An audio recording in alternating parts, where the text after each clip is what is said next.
तो अभी हम करेंगे triple angle test of similarity, ठीक है। अभी इसमें अकॉर्डिंग टू द स्टेटमेंट ये है कि दो ट्रायंगल्स है ए बी सी और डी एफ, ठीक है। ए बी सी और डी एफ है ना। ए बी सी छोटा ट्रायंगल है और डी एफ कंपैरेटिवली उसके कंपैरिजन थोड़ा सा साइज में बड़ा है, ठीक है।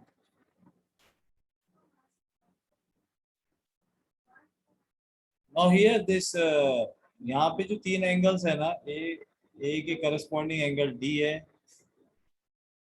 बी के करस्पॉन्डिंग एंगल ई है, ठीक है, और सी के करस्पॉन्डिंग एंगल एफ है, ठीक है। अब इसमें जो करस्पॉन्डिंग एंगल्स है वो इक्वल है, क्योंकि अपन triple angle test of similarity कर रहे हैं ना। करस्पॉन्डिंग एंगल्स इक्वल है, ये गिवन कंडीशन रहती है ये थ्योरम में जिसका हम प्रूव कर रहे हैं, ठीक है। एंगल बी और एंगल ई सेम है, उसी तरीके से एंगल सी और एंगल एफ भी सेम है ना। तो ये आप कंसिडर कीजिए कि ये आपको गिवन है करके, क्योंकि triple angle test of similarity कर रहे हैं तो एंगल्स जो करस्पॉन्डिंग एंगल से इक्वल है। This is the given part of the proof. Now अब इसमें आपको what you have to prove, you have to prove that triangle ABC is similar to triangle DEF, और फिर ये प्रूव करने के बाद आपको ये बताना पड़ेगा कि इसके जो करस्पॉन्डिंग साइड्स है वो सेम प्रोपोर्शन में है या रेशियो में, ठीक है। A B is to D, B C is to E F और A C is to D F. तो ये आपके प्रूफ का पार्ट है, ठीक है। अभी हम चालू करेंगे प्रूफ को, ठीक है। तो फर्स्ट हम यहाँ पे एक लाइन सेगमेंट ड्रॉ करेंगे, तो ये कंस्ट्रक्शन पार्ट है। एक पी क्यू करके लाइन सेगमेंट लिया आपने, जो पी है वो डी के ऊपर है और क्यू जो है वो डी एफ के ऊपर है। तो ये कंस्ट्रक्शन पार्ट के अकॉर्डिंग जो आपने पी और Q point on the D and line segment D and D F लिया, फिर ज्वाइन किया पी क्यू को, तो जो डी पी है, D P is equal to A B, D P is equal to dp is equal to ab and dq is equal to yes. So this is as per construction, this is as per construction. Now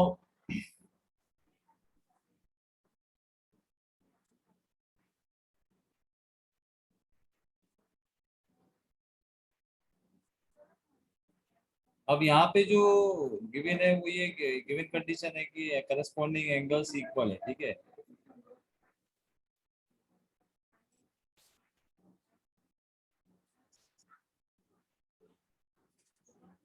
now here DP और A B same length के, उसी तरीके से ए सी और D Q same length के है। तो you can see here in both the figures जो दो ट्रायंगल बन रहे हैं ना, वहां पे जैसे मैंने लिख दिया DP is equal to A P and DC DP is equal to A C. Similarly angle A is equal to angle D, ये तो गिवन ही था ना, ये तो गिवन ही था।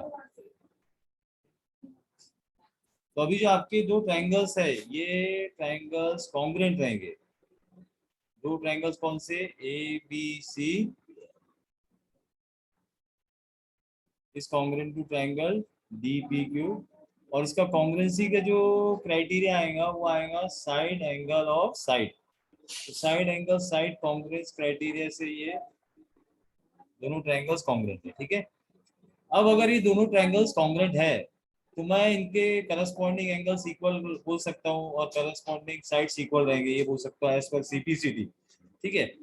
अभी फिलहाल मैं यहाँ से एंगल बी लेता हूँ और यहाँ से एंगल पी लेता हूँ, तो b angle b is equal to angle p because it will be the corresponding parts of congruent triangles, ठीक है। अब यहाँ पे b is equal to e given ही है already, so angle b is equal to angle e, ये जो है ये गिवन में आ जाएगा। अब आपको ये आ गया, ये दोनों चीजें आ गई, तो from these two conditions you can write down angle P is equal to angle E। अब जब मैं ट्रायंगल DEF की तरफ देखता हूँ और एंगल P और एंगल E इक्वल बोलता हूँ, मतलब ये और ये एंगल इक्वल है, that means these are nothing but these are corresponding angles।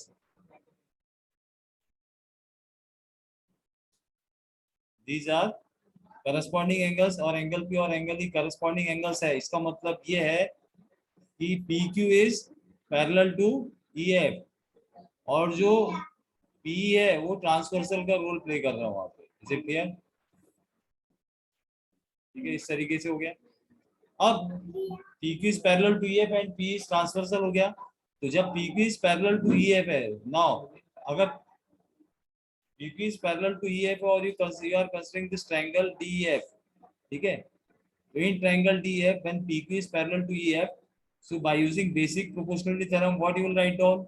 DP upon PE is equal to DQ upon QF।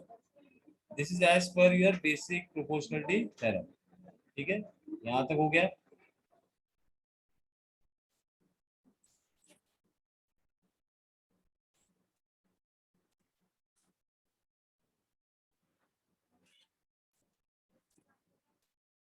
फिर इसके बाद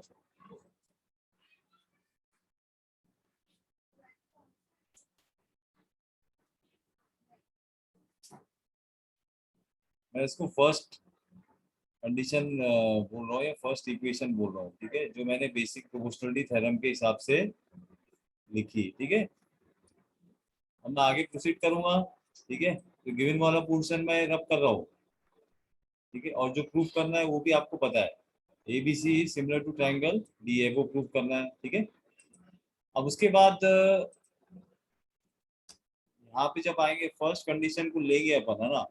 तो फर्स्ट कंडीशन है कि DP और PE का ratio is equal to DQ upon QF का रेशियो। Is it clear?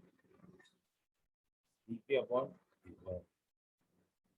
अब यहाँ पे आपको इसको इन्वर्ट करना है, इसको इन्वर्ट करना है ना। तो मतलब रेसिप्रोकल ले लो दोनों साइड पे।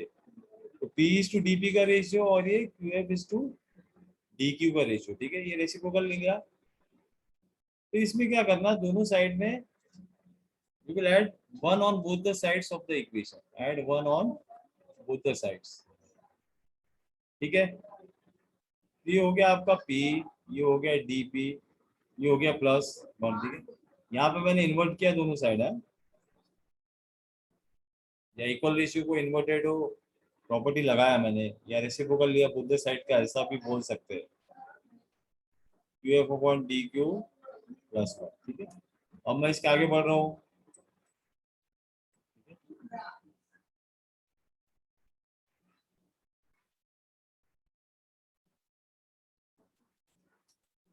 तो यहाँ पे जब मैंने ऐड किया 1 ऑन बोथ द साइड्स, तो ये हो जाएगा P प्लस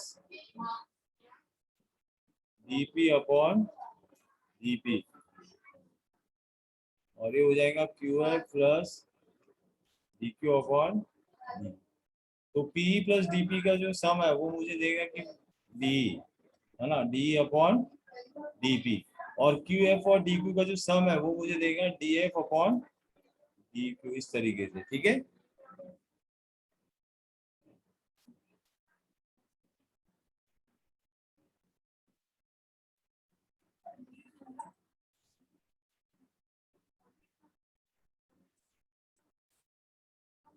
फिर इसके बाद D upon DP is equal to DF upon DQ आ गया है।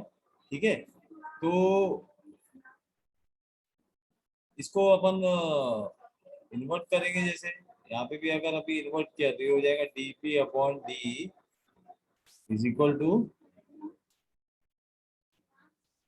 DQ अपॉन DF, है ना। एंड जो कंस्ट्रक्शन है अपना, कंस्ट्रक्शन जो अपन ने किया था, तो कंस्ट्रक्शन से अभी फिगर में दिख रहा है आपको कि DP और AB सेम है ना। तो by construction already we know that DP is equal to AB and DQ is equal to AC। तो ये दोनों चीजें मैं ये रेशियो में सब्स्टिट्यूट करूंगा या इक्वेशन में सब्स्टिट्यूट करूंगा। ठीक है,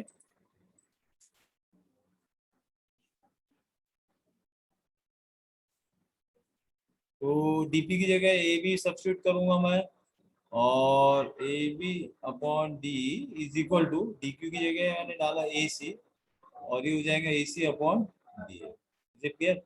तो जब आप ये देखोगे a B is to d is equal to A c upon d F, तो ए बी कौन से ट्रायंगल का साइड है? ए बी सी का। और डी किसका साइड है? ट्रायंगल डी एफ का।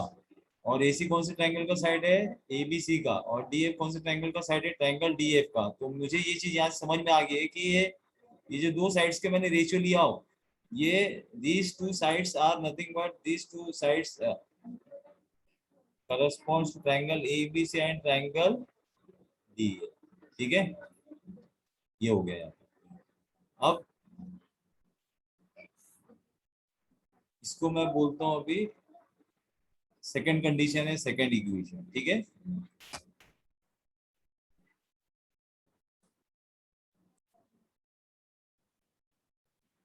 यहाँ से मुझे ये समझ में आ गया कि ये जो दो साइड्स के मैंने रेशियो लिखा है, दो अलग अलग ट्रायंगल को करस्पॉन्ड कर रहे हैं। जैसे ए बी जो है ट्रायंगल ए बी सी का है, और डी जो है ट्रायंगल डी एफ का है। और उस तरीके से ए सी ट्रायंगल ए सी का है, ए बी सी का है, और D F triangle D F का है ना? अब उसके बाद मुझे ये भी पता है कि angle A equal to angle D है, ये क्योंकि ये तो गिवन ही में था पहले हमने क्योंकि थ्योरम जो हमारा है triple angle test of similarity, तो हमको ये पहले से पता है कि तीनों ट्रायंगल, दोनों ट्रायंगल्स के तीनों एंगल्स करस्पॉन्डिंग एंगल्स इक्वल है करके, है ना? तो ये जो अभी मैंने सेकंड इक्वेशन लिखा, दो साइड्स के रेशियो और angle A is equal to angle D, इससे मैं बोल सकता हूँ कि ट्रायंगल ए बी सी जो है हमारा, वो सिमिलर है ट्रायंगल डी एफ को। कौन से क्राइटेरिया से? Side angle side similarity criteria. कौन से क्राइटेरिया से? Side angle side similarity criteria से दोनों ट्रायंगल सिमिलर है। ठीक है, अब अगर एक बार वो दोनों ट्रायंगल सिमिलर आ गए, तो हमने ये तो प्रूव कर दिया दोनों ट्रायंगल सिमिलर है करके, है ना? अब उसके बाद अगर वो दोनों ट्रायंगल सिमिलर है, ठीक है, अब उसके बाद अगर वो दोनों ट्रायंगल सिमिलर है, तो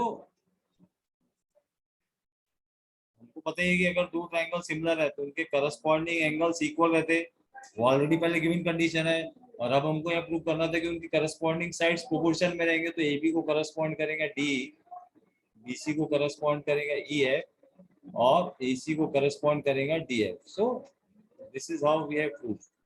ठीक है, लेकिन ये लिखना मत भूलना कि दोनों ट्रायंगल कॉन्ग्रुएंट सिमिलर है side angle side similarity criteria से।